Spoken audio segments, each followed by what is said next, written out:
হাত দিস না বাবা। ওরম করে না, এসো উঠে এসো, দেখাচ্ছি, দাঁড়াও।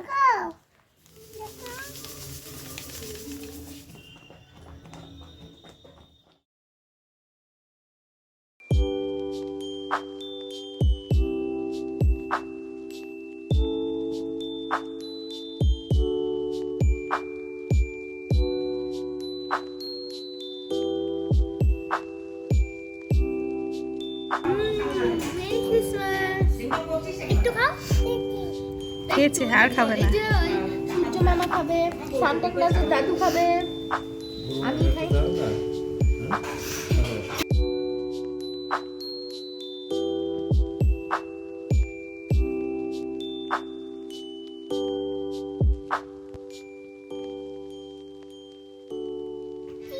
কাটো, এক পাশে কাটো, এক পাশে। কেক হয়ে গেল। হ্যাঁ। কেকের 12টা বেজে গেল। চা এবার আমি কাটি একটু।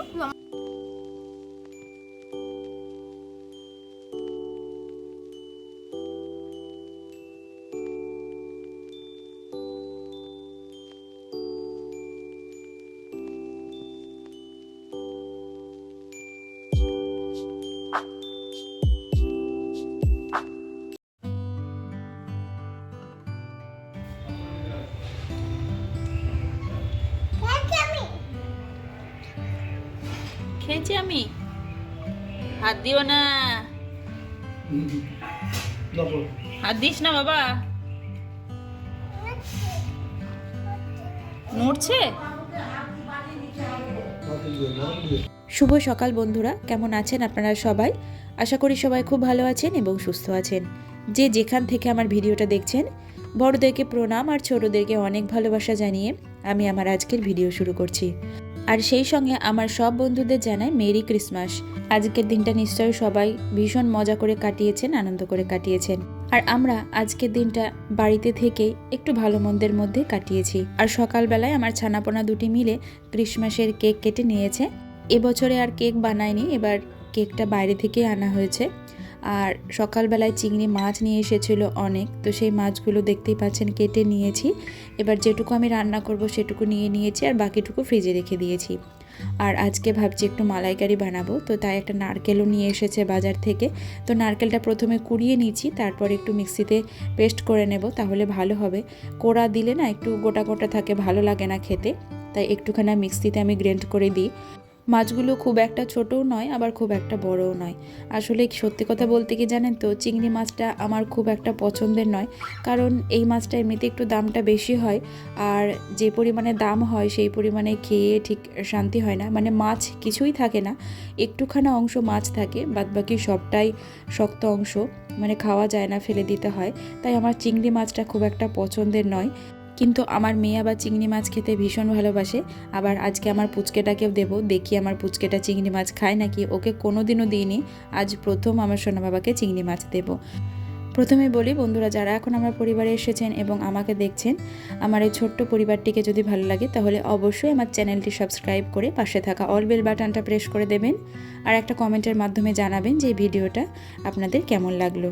আমি সাধারণত lifestyle blog, baby care and baby food related video বানাই। আপনাদের যদি ভালো লাগে তাহলে অবশ্যই আমার চ্যানেলটি সাবস্ক্রাইব করে পাশে থাকবেন। দিয়ে শোনো, কুটুসের সঙ্গে কি করবা?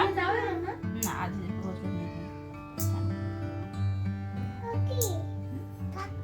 তুমি যাবা কুটুসের কাছে পূজা দিতে পারে, যাবা আজকে?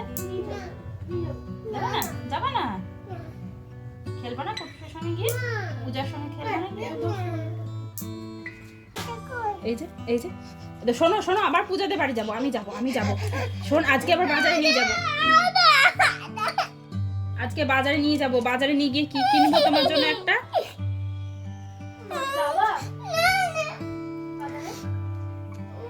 দাও, আমি কেটে দিই নখটা, দাও। ওরম করে না বাবা, দাও, ওরম করে না।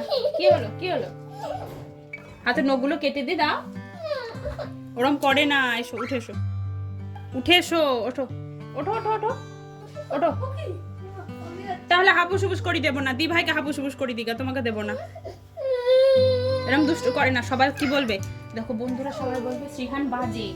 এই যে দেখি, আমার দিকে এসো। যাই হোক, অনেক কষ্টে কোনো রকমে হাতের নখগুলো কাটতে পেরেছি।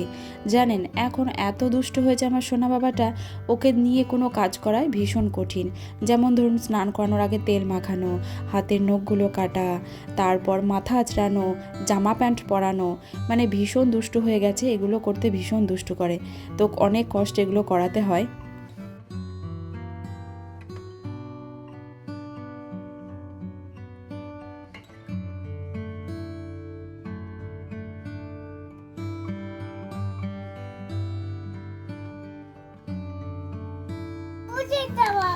বাবুজির জামা দেখাবো?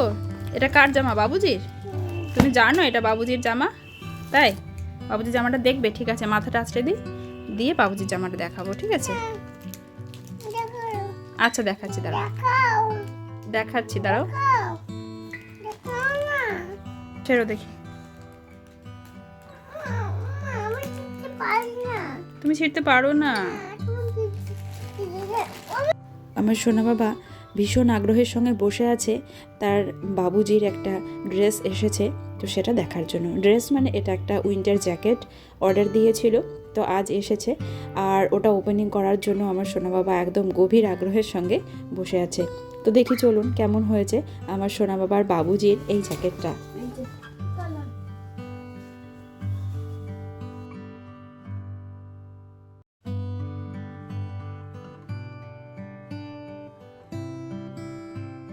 সন্ধ্যাবেলায় চলে এসেছি আমার সোনা বাবার জন্য একটা নতুন ধরনের খাবার বানাতে। নতুন ধরনের কিছুই নয়, এটা আমার সোনা বাবাকে আজ প্রথম দিচ্ছি, সেই জন্যই বললাম নতুন ধরনের। আজ একটু বানিয়ে দেব গাজরের হালুয়া। আজ দুপুর থেকেই মনে মনে ভাবছিলাম আমার সোনা বাবার জন্য একটু গাজরের হালুয়া বানিয়ে দেব। আজ তো বড়দিন, বড়দিনে সবাই কেক খায়, কিন্তু আমার সোনা বাবা কেক খেলো না, একটু মুখে নিয়ে আর নেয়নি। তো তাই তখন থেকেই ভাবছিলাম ওকে সন্ধ্যাবেলায় একটুখানা গাজরের হালুয়া বানিয়ে দেব। আর গাজরের হালুয়া বাচ্চাদের জন্য ভীষণ পুষ্টিকর একটা খাবার। এই শীতের সময় গাজর বাচ্চাদের ইমিউনিটি পাওয়ার বৃদ্ধি করে। এছাড়াও গাজরে আছে প্রচুর পুষ্টিগুণ। তার সঙ্গে গাজরের হালুয়াতে থাকছে দুধ এবং সুজি, সব কটাই বাচ্চাদের জন্য ভীষণ পুষ্টিকর। প্রথমে আমি গাজরটা একটু গ্রেট করে নিয়েছি, তারপর কড়াইতে ঘি দিয়ে গাজরটাকে একটু ভালো করে ভেজে নেব। এরপর এর মধ্যে একটু সুজি দিয়ে দেব। আর এটা আমার মেয়ে এবং ছেলে দুজনের জন্যই বানাচ্ছি, মেয়েকেও দেব। আর হ্যাঁ, এখানে আমার গাজরের থেকে সুজির পরিমাণটা বেশি হয়ে গেছে, কারণ আমার ফ্রিজে গাজর ছিল না। যেটুকু দিয়েছিলাম মানে ওইটুকুই গাজর ছিল, অর্ধেক গাজর ছিল, তো সেটুকুই দিয়েছি। আর যেহেতু হালুয়াটা একটু বেশি করতে হবে, কারণ আমার মেয়েকেও দেবো, ছেলেকেও দেবো, তাই আমি একটু সুজির পরিমাণটা বেশি দিয়েছি। এরপর সুজিটা দিয়েও সুজিটাও ভালো করে একটু ভেজে নিলাম। এরপর দিয়ে দিলাম দুধ। এরপর ভালো করে একটু ফুটিয়ে নেব, মানে সেদ্ধ করে নেব। আসলে গাজরের হালুয়াতে গাজরের পরিমাণটাই বেশি থাকে, কিন্তু আমার এখানে সুজির পরিমাণটা বেশি হয়ে গেছে। এরপর দেখুন গাজর এবং সুজি আমার দুটোই সেদ্ধ হয়ে গেছে। এরপর আমি কিছুটা ড্রাই ফ্রুটস পাউডার দিয়ে দিলাম, মানে 2 চামচ মতো ড্রাই ফ্রুটস পাউডার দিয়ে দিলাম। আর এর মধ্যে স্বাদটা আনার জন্য, মানে মিষ্টি ভাবটা আনার জন্য আমি কোনো রকম চিনি ব্যবহার করিনি, একটু তাল মিছরি দিয়েছি। এখানেও 2 চামচ মতো তাল মিছরি দিয়ে দিলাম। এরপর ভালো করে একটু নাড়িয়ে নেব। আর এটা আমি একটু নরমই রেখেছি, মানে আমার সোনা বাবাকে খাওয়াবো বলে একটু নরম নরমই রেখেছি। এই গাজরের হালুয়া বাচ্চাদের জন্য দ্রুত ওজন বাড়াতে সাহায্য করে। এই গাজরের হালুয়াতে ড্রাই ফ্রুটস পাউডারের বদলে গোটা ড্রাই ফ্রুটস বা ছোট ছোট টুকরো করে ভেঙেও ড্রাই ফ্রুটসগুলো দেওয়া যেতে পারে। কিন্তু যেহেতু আমার সোনা বাবা ওভাবে খেতে পারে না এখনো পর্যন্ত, তাই আমি ড্রাই ফ্রুটস পাউডারটাই ব্যবহার করলাম। এটা কে খাবে? এটা তো তোমার জন্য করে আনলাম বাবা। ওটা কি গো, তুমি এটা খাবে না? গাজরের হালুয়া খাবে না? তাহলে কে খাবে এটা? তুমি তাহলে খেয়ে নাও, এসো, খেতে হবে তো। কে খাবে এটা? কে খাবে? তুমি খাবে না? দিদি খাবে? আমি দিদির জন্য করে আনলাম, দিদির জন্য আছে, দিদির জন্যও রেখেছি। তুমি এটা খেয়ে নাও, দিভাইয়ের জন্য আছে, হবে শোনা? খেয়ে নাও, এসো, গুড বয়। তাহলে চলুন আজকের মতো ভিডিওটা এখানেই শেষ করছি। সবাই ভালো থাকবেন, সুস্থ থাকবেন। দেখা হবে আগামীকাল আবারও একটা নতুন ভিডিওর সঙ্গে। আর সবাই এই বড়দিন উপলক্ষে ভীষণ ভীষণ মজা করুন এবং আনন্দ করুন। তাহলে চলুন আজকের মতো টাটা, শুভরাত্রি।